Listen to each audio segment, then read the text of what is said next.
Bapak dan Ibu dan saudara-saudari sekalian yang kami cintai dalam Yesus Kristus, Paus Fransiskus pernah mengatakannya supaya Bapak dan Ibu yang di rumah damai atau keluarga damai, satu-satunya itu adalah pengampunan.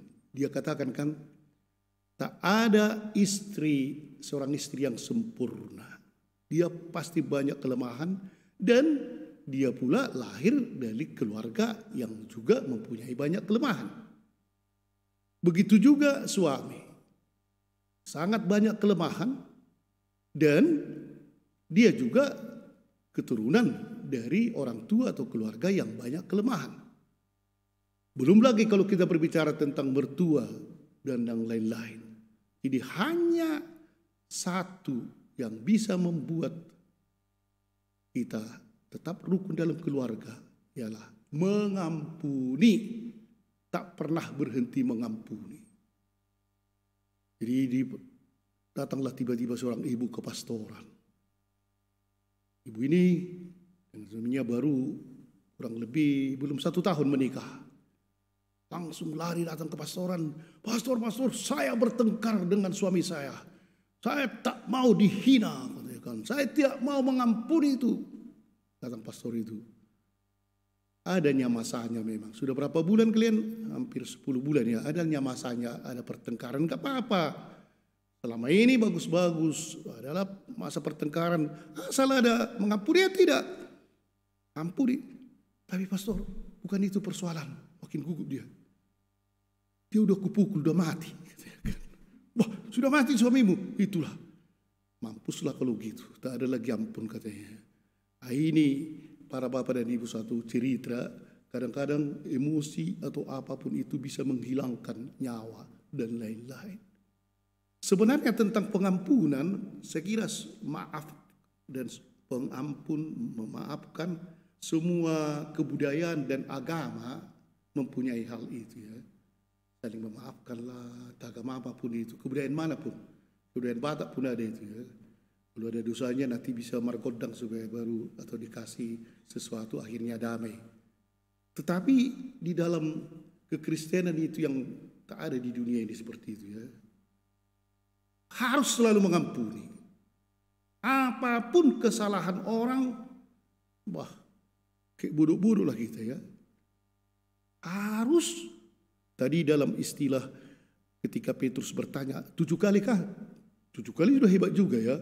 Ditampari kita, dihina, sama. Minggu depan lagi dibuat, ampun. Minggu terus 7 kali, cukup. Pertanyaan kita selalu, ada batasnya ya kesabarannya, ada batas kesabaran.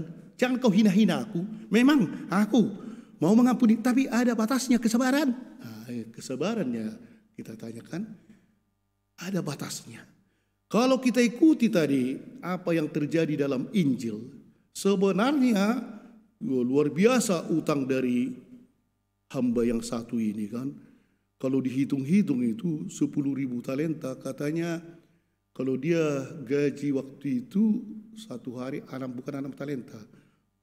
Talenta itu masih di bagian tahap itu ya. Tapi harus dia kerja 10.000 tahun. Kurang lebih begitulah baru bisa dilunaskan 10.000 talenta itu. Tetapi kata-kata yang sama dia katakan tadi dengan yang dicekiknya itu ya, yaitu supaya kalau boleh sabarlah dahulu, segala hutangku akan kulunaskan. Dan tergeraklah hati raja itu, dalam hal ini Bapa kita di surga, diampuni. Tetapi kemudian yang terjadi atau yang bendahara lah kita katakan ini ya, sangat kejam. Memang manusia lebih mudah menyimpan dendam daripada menyimpan atau memberikan pengampunan. Kalau dendam kita simpan-simpan itu, pengampunan anomai, sanalah itu. Imai lebih, kita bilang itu kan. Tapi kalau dendam, wah, asal kita lihat, wah, luar biasa. Dan memang rupanya manusia itu tidak mempunyai kemampuan, apalagi itu ya pengampunan, apalagi tidak mempunyai kemampuan untuk mengampuni tanpa batas. 2-3 kali mungkin masih bisa, itu tergantung. Kalau hanya sedikit, kalau banyak kita disakiti, hantam terus. Rupanya manusia tidak mempunyai kemampuan untuk mengampuni, tapi mempunyai kemampuan untuk membalas dendam. Dan yang terjadi adalah begitu kejam tadi ya. Baru dia diampuni, dilihatnya ada berutang kepadanya, wah, langsung dicekiknya. Bukan hanya dengan kata dicekiknya, dia mau mati kan. Dan inilah yang terjadi. Bayar utangmu, kalau tidak mampus kau, kupenjarakan kau. Kepada orang kita kejam. Kepada orang yang bersalah kepada kita, tak berutang, kita kejam.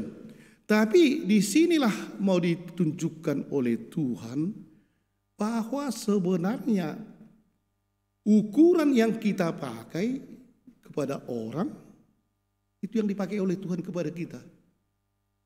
Itu tadi dikatakan oleh Tuhan ya, kalau si bendahara yang mencekik tadi dicekiknya, mampuslah kau, itulah ukuran yang kau pakai. Sudah kuberikan kepadamu pengampunan, tapi kepada orang lain tak kau buat seperti itu.